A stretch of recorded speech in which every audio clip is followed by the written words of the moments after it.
Program Kaltim Headline pagi hari ini akan menyajikan informasi seputar Kalimantan Timur dan sekitarnya bersama saya, Rosmi Rahma. Berikut rangkuman Kaltim Headline hari ini. Dua kantor urusan cerai dan nikah ditutup sementara akibat COVID-19. DPRD bersama Gubernur Kaltim bertemu secara online membahas pandemi COVID-19 di Kaltim dan menjadi perhatian saat ini adalah terkait anggaran. Kita awali Kaltim Headline pagi hari ini. DPRD bersama Gubernur Kaltim bertemu secara online membahas pandemi COVID-19 di Kalimantan Timur. Soal anggaran menjadi perhatian, mulai dari upaya menolong yang sakit, tenaga medis, sampai warga yang terdampak ekonomi, serta stimulus untuk usaha mikro kecil dan menengah atau UMKM. Simak informasinya. Inilah rapat dengar pendapat pertama DPRD Kaltim dengan pihak eksekutif yang dihadiri Gubernur Kaltim Isra Nur dan Wakil Hadi Mulyadi, serta PLT Sekda M. Sabani dan jajaran Kepala Dinas. RPD atau rapat dengar pendapat dilaksanakan secara online, menggunakan fasilitas telekonferensi dari aplikasi Zoom. Pemerintah Provinsi Kaltim menyampaikan adanya pergeseran anggaran untuk belanja keperluan medis penanggulangan COVID-19 yakni sebesar 33 miliar rupiah. Di samping itu sudah disusun dana refocusing sebesar 388,281 miliar rupiah. Anggaran refocusing sesuai instruksi Presiden agar daerah melakukan realokasi APBD untuk menangani pandemi COVID-19. Caranya dengan memangkas kegiatan yang sudah masuk dalam APBD 2020. Menurut Wakil Ketua DPRD Kaltim, Sigit Wibowo, anggaran refocusing bersumber dari perjalanan dinas pegawai di dalam dan luar negeri. Pemotongan hibah untuk KONI Kaltim sebesar 98 miliar. Pembatalan kegiatan PENAS sebesar 2,24 miliar, serta pemotongan dan pembatalan biaya kegiatan operasional pemerintah daerah Provinsi Kaltim sebesar 125 miliar rupiah. Nah, dana-dana tersebut digunakan untuk yang pertama adalah alat pelindung diri, vitamin, rapid test, dan pengadaan alat kesehatan. Kemudian kedua, pemberian insentif tenaga kesehatan, perbaikan prasarana kesehatan, gedung, dan lain-lain untuk PDP, ODP, dan ODT. Kemudian akomodasi dan transportasi tenaga medis. Kemudian biaya penanganan dampak ekonomi kepada masyarakat yang dikoordinasikan oleh Dinas Sosial Pemerintah Provinsi Kalimantan Timur. Kemudian biaya stimulus perekonomian untuk UMKM dan industri kecil di bawah Disperindak Kaltim. Kemudian operasional Satgas tim penanganan COVID-19. Pada rapat itu juga dibicarakan kondisi keuangan APBN yang berpengaruh pada transfer dana dari pemerintah pusat ke daerah. Ada beberapa simulasi penganggaran di perubahan 2020, di mana terjadi penurunan total pendapatan sebesar 3,3 triliun atau 25% penurunan PAD sebesar 1,69 triliun dan penurunan dana perimbangan sebesar 1,28 triliun. Menurun diantaranya adalah belanja langsung OPD sebesar 1,28 triliun atau sekitar 25%, belanja bantuan keuangan kabupaten kota sebesar 417 miliar atau sekitar 25%. Kita beralih ke informasi selanjutnya. Rapat dengar pendapat antara DPRD dengan Gubernur Kaltim tidak membahas rencana penutupan pintu masuk orang melalui bandara dan pelabuhan. Usulan yang muncul adalah kesiapan daerah ini menyiapkan ruang karantina kepada setiap orang yang datang dari daerah lain. Simak informasinya. Tak ada usulan menutup pelabuhan dan bandara untuk menghambat penyebaran virus corona di Kaltim. Rapat antara eksekutif dan legislatif melalui telekonferensi Senin 6 April 2020 menginginkan adanya ruang karantina bagi warga yang masuk ke Bunuha Etam. Wakil Ketua DPRD Kaltim Sigit Wibowo mengatakan, pembatasan dalam RPD secara online dengan Gubernur Kaltim Isra Nur dan Wagub Hadi Mulyadi. Pertama, disampaikan adanya perubahan struktural tim gugus tugas penanganan COVID-19 di daerah untuk provinsi adalah gubernur. Sedangkan untuk kota dan kabupaten adalah wali kota dan bupati. Kemudian dibahas soal anggaran dari APBD yang mengalami refocusing sebesar 388,281 miliar yang bersumber dari pemangkasan anggaran perjalanan dinas pegawai dan DPRD serta kegiatan-kegiatan yang batal digelar. Dan perubahan struktur gugus tugas karena sesuai dengan SK Mendagri yang menjadi pimpinan gugus tugas adalah kepala daerah masing-masing. Kalau itu provinsi berarti gubernur, kalau kabupaten kota berarti wali kota dan bupati. Nah, kemudian perlunya pengawasan yang ketat pada pintu-pintu masuk Provinsi Kalimantan Timur seperti pelabuhan, bandara, dan menyediakan fasilitas karantina kepada pendatang yang masuk ke Kalimantan Timur. Kemudian diusulkan untuk memperbanyak rapid test yang dapat digunakan sampai kepada fasilitas kesehatan di tingkat bawah seperti puskesmas, sehingga perkembangan COVID-19 dapat terpantau dengan baik. Nah, penting juga untuk pengadaan laboratorium pemeriksaan COVID-19 dan fasilitas alatnya di Kalimantan Timur, supaya sebenarnya ini untuk percepatan pelayanan. Dan rencana penutupan pelabuhan terutama untuk arus masuk kapal penumpang sudah dilakukan Wali Kota Samarinda dengan mengirim surat ke Kementerian Perhubungan. Menurut Wali Kota Samarinda Syahri Jaang, pihaknya menunggu restu dari pemerintah pusat. Tim Kaltim TV melaporkan. Warga Samarinda yang ingin menikah di kantor urusan agama maupun yang ingin bercerai di pengadilan agama terpaksa harus menahan diri. Pasalnya 2 kantor urusan cerai dan nikah juga tutup sementara akibat pandemi COVID-19 yang sedang melanda di seluruh dunia. Simak informasinya. Kantor Urusan Agama atau KUA di Jalan Juanda, Samarinda tertutup rapat. Tidak ada satupun pegawai yang terlihat menunggu kantor. Di depan pintu kaca terlihat pengumuman seluruh pelayanan mengenai pernikahan ditutup sampai tanggal 21 April 2020. Sedangkan yang ingin menikah masih bisa mendaftar terlebih dulu dengan menggunakan aplikasi WhatsApp di simkah.kemenak.go.id. Mengutip data BPS Badan Pusat Statistik tahun 2018 lalu, jumlah warga Samarinda yang menikah selama 1 tahun sebanyak 5.666 pasangan. Yang berarti rata-rata setiap hari ada 15-16 pasangan menikah melalui KUA di kota ini. Karena kantor KUA ditutup selama lebih 20 hari, maka diperkirakan ada 3.000-an pasangan harus bersabar menunda pernikahan. Tak hanya pasangan yang menikah yang perlu bersabar, pasangan yang ingin bercerai juga dihadapkan situasi serupa.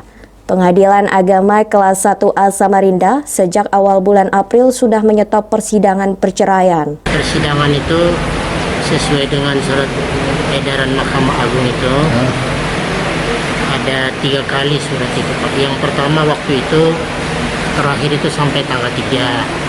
Kemudian keduanya sampai tanggal 6 dan yang terakhir ini sampai tanggal 21. Jadi untuk perkara-perkara sebelum beredarnya itu kita tunda di atas tanggal 3. Nah, kemudian beralih lagi dan terakhir ini kita tunda di atas tanggal 21 perkara itu. Jadi otomatis mereka yang sudah ditunda di persidangan itu, nah itu ditunda jangka waktu sampai di atas tanggal 21 persidangannya. Nah, untuk penerimaan perkara kita tidak lagi bertatap muka langsung, tapi penerimaan perkara itu berdasarkan ekot, Pak. Jadi melalui email pendaftarannya, pemanggilannya pun melalui email. Jumlah kasus perceraian di Kota Samarinda menurut data Januari sampai bulan Desember 2019 lalu menyebutkan ada sebanyak 1.767 pasangan yang telah resmi bercerai, atau rata-rata 147 perceraian dalam sebulan. Tim Kaltim TV melaporkan.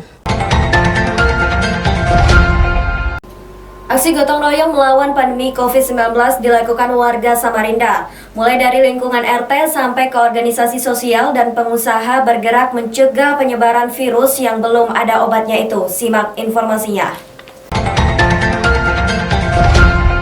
Ajakan bergotong royong dalam melawan penyebaran COVID-19 disambut warga di RT 22 Blok A Jalan Suwandi, Gunung Keluar, Samarinda Ulu. Warga di situ bahu-membahu melakukan penyemprotan disinfektan ke rumah-rumah warga dengan maksud menghambat penyebaran virus corona di kawasan mereka. Ya, bagi saya kalau untuk RT 22 dalam hal untuk penyemprotan, saya menyambut baik bahwa apresiasi bagaimana elemen masyarakat saling mendukung di dalam menjaga kesehatan COVID-19, terputus di dalam mata rantai penyebaran. Jadi kita harapkan semua berbenah dalam kesehatan maupun lingkungan yang kita jaga bersama, agar dalam pembenahan kesehatan itu tetap terjaga. Maka serentak di 38 RT kita menyarankan agar penyemprotan secara massal, agar tidak ada yang terjangkit, khususnya Kelurahan Gunung Kulua. Saya menghimbau, memang saya lihat dari RT seluruh yang menyambut baik pada saat hari Minggu ini. Gerakan gotong royong juga dilakukan berbagai kalangan, terutama untuk membantu sembako bagi warga yang paling terdampak ekonominya akibat kebijakan pembatasan sosial berskala besar yang ditempuh pemerintah. Banyak warga yang tidak bisa bekerja dan hanya berdiam di rumah.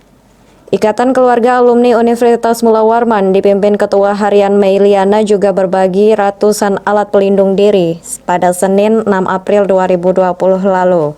Mereka menyerahkan APD kepada tim dokter dan perawat di sejumlah rumah sakit, diantaranya RSUD Awe Syarani, RSUD IA Muiz, RS Hermina, RS Samarinda Medika Citra, dan RS Dirgahayu. Organisasi yang aktif membantu masyarakat terdampak ekonomi dilakukan juga oleh Pemuda Pancasila dan HIPMI, Himpunan Pengusaha Muda Indonesia Kota Samarinda. Kedua organisasi ini turun membagi-bagi sembako kepada masyarakat yang membutuhkan. Tim Kaltim TV melaporkan.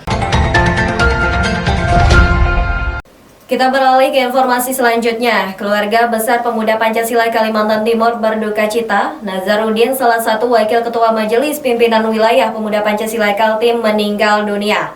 Berikut liputannya. Innalillahi wa inna ilaihi raji'un. Salah seorang kader terbaik organisasi Massa Pemuda Pancasila Kaltim meninggal dunia. Nazarudin yang selama ini dikenal sebagai Wakil Ketua 1 Majelis Pimpinan Wilayah Pemuda Pancasila tutup usia Selasa subuh 7 April 2020 pada usia 56 tahun. Keterangan dari pihak keluarga menyebutkan, Nazarudin dalam beberapa hari menunjukkan kondisi kurang sehat. Keluhannya adalah kadar gula yang tinggi sehingga pada hari Senin malam dibawa ke Rumah Sakit Hermina Samarinda.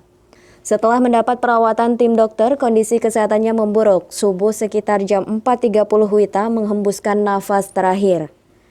Kepergian Nazarudin untuk selama-lamanya dipastikan karena kondisi kesehatannya yang menurun dan tidak ada kaitan dengan virus corona yang belakangan ini ramai.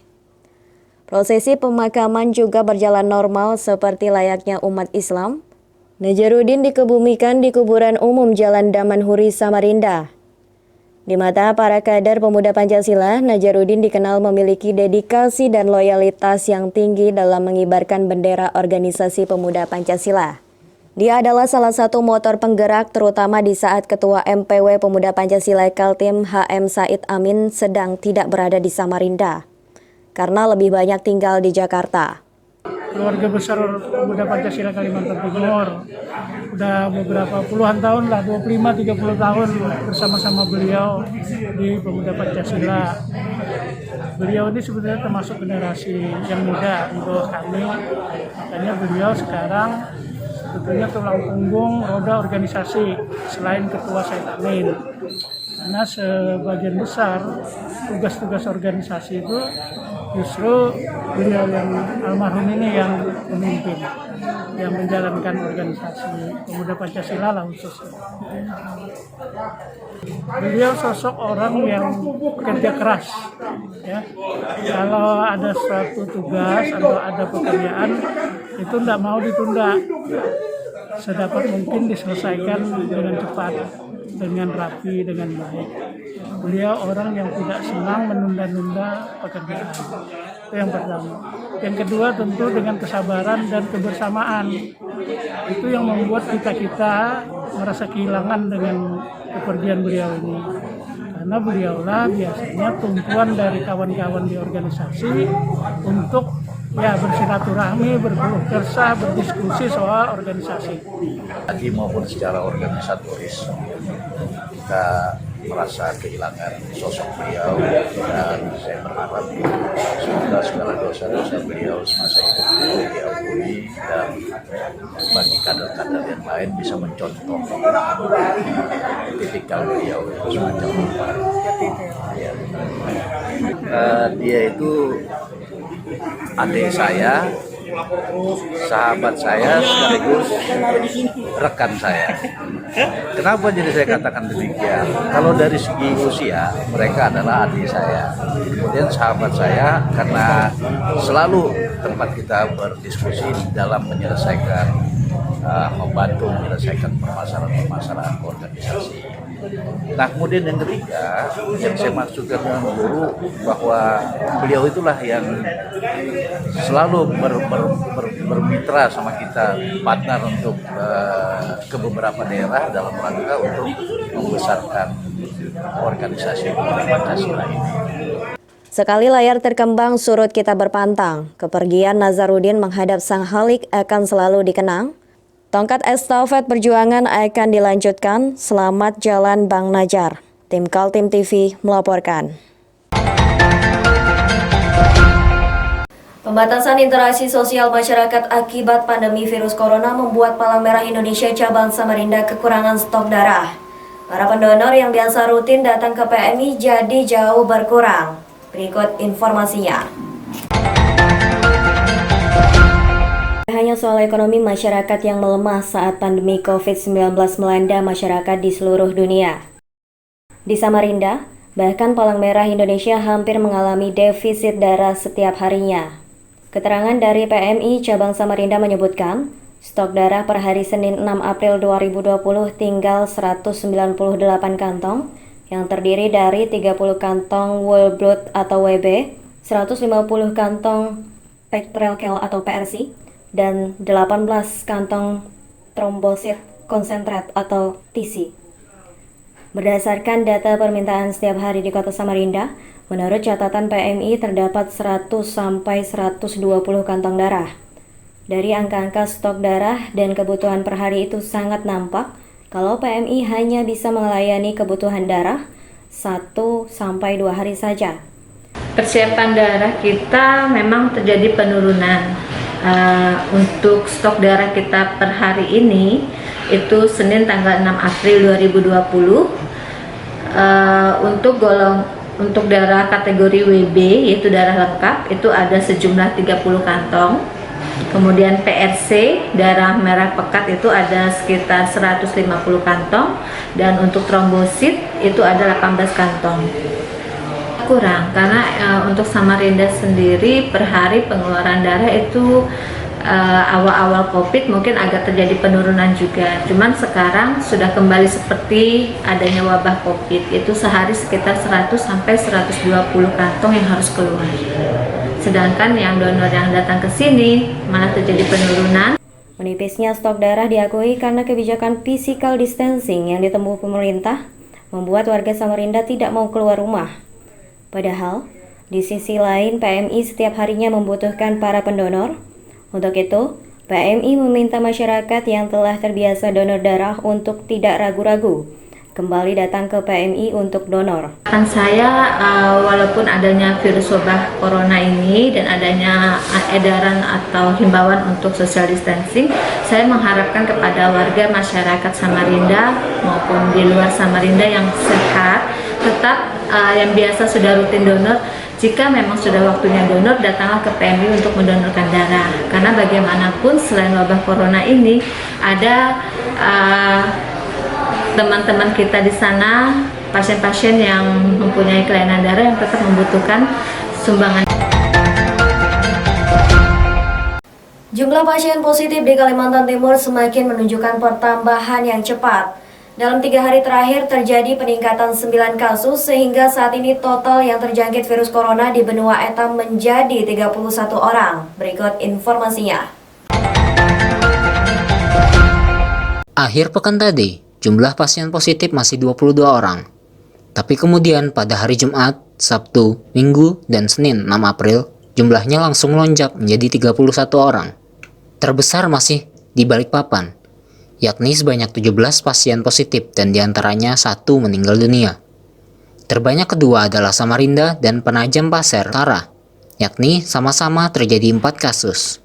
Penambahan pasien positif di Penajam Pasir Utara baru diumumkan hari ini, yakni bersama-sama dengan penambahan 2 kasus baru di Balikpapan. Menurut keterangan PLT, Kepala Dinas Kesehatan Kaltim, Andi Muhammad Ishak, 4 kasus di Penajam Pasir Utara adalah hasil tracing dari klaster acara Ijtima di Kabupaten Goa, Sulawesi Selatan. Semuanya kini dirawat di ruang isolasi Rumah Sakit Umum Daerah Ratu Haji Putri Botung. PPU 1 adalah laki-laki 30 tahun. Jadi ini merupakan pelaku perjalanan dari kegiatan di Goa pada tanggal 15 Maret yang menuju Makassar dan kembali ke PPU tanggal 23. Nah, tanggal 24 pasien ke puskesmas karena ada keluhan batuk. Oleh puskesmas akan untuk melakukan isolasi mandiri di rumah di bawah pengawasan petugas. Nah, pada tanggal 1 April keluhan tidak berkurang, ya. Sehingga dilakukan rapid test dengan hasil rapid negatif sebenarnya. Tapi karena keluhan tidak berkurang maka dirujuk ke rumah sakit dan dirawat isolasi di Rumah Sakit Haji Putri Botung. Hasil foto menunjukkan gambaran bronkopneumonia.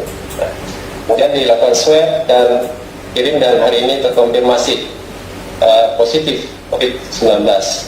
Sampai saat ini pasien dirawat di ruang isolasi Rumah Sakit Haji Putri Botung Penajam Pasir Utara. Nah,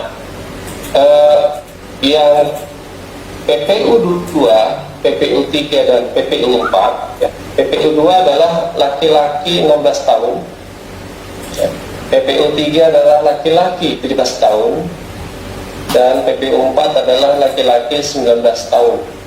Nah, ketiganya ini tidak melakukan kegiatan yang sama, tapi pulangnya berbeda. Jadi mereka beda sehari pulangan dari yang pasien pertama yang PPU 1. Jadi pada tanggal 24 juga pasien kembali ke PPU. Kalau yang PPU 1 tanggal 23 dia kembalinya ke PPU. Nah, untuk yang PPU 2, 3 dan 4 ini adalah hasil tracing dari PPU 1. Jadi setelah PPU 1 berkunjung ke sarana, itu digali informasi, maka ditemukanlah tracing 3 kontak ini, dan kemudian dilakukan screening oleh petugas kesehatan, dan pada tanggal 2 April dilakukan pemeriksaan, ya, yang juga dilakukan rapid test dan hasilnya memang rapid testnya positif, dan kemudian dilakukan swab dan dikirimkan ke laboratorium, dan hari ini terkonfirmasi memang positif untuk ini, seperti itu. Pertambahan yang terjadi di Kaltim menunjukkan masih adanya warga yang terjangkit, namun baru diketahui setelah dilakukan pemeriksaan di laboratorium. Lantaran itu, dia meminta kepada seluruh warga Kaltim untuk disiplin dengan protokol yang telah diterapkan Badan Kesehatan Dunia atau WHO, yakni menjaga jarak, mencuci tangan, dan menggunakan masker. Khusus untuk penggunaan masker, imbauan dari WHO adalah semua orang yang berada di luar agar menggunakan masker. Imbauan ini telah berubah dari yang sebelumnya, di mana hanya warga yang sakit, batuk, dan demam saja yang menggunakan masker. Demikian Kaltim Headline Pagi edisi hari ini. Jangan lupa untuk ikuti kami melalui channel YouTube dan fanpage Facebook Kaltim TV. Saya Rosmi Rahmo bersama kerabat kerja yang bertugas pamit undur diri. Kaltim TV, siaran kemajuan.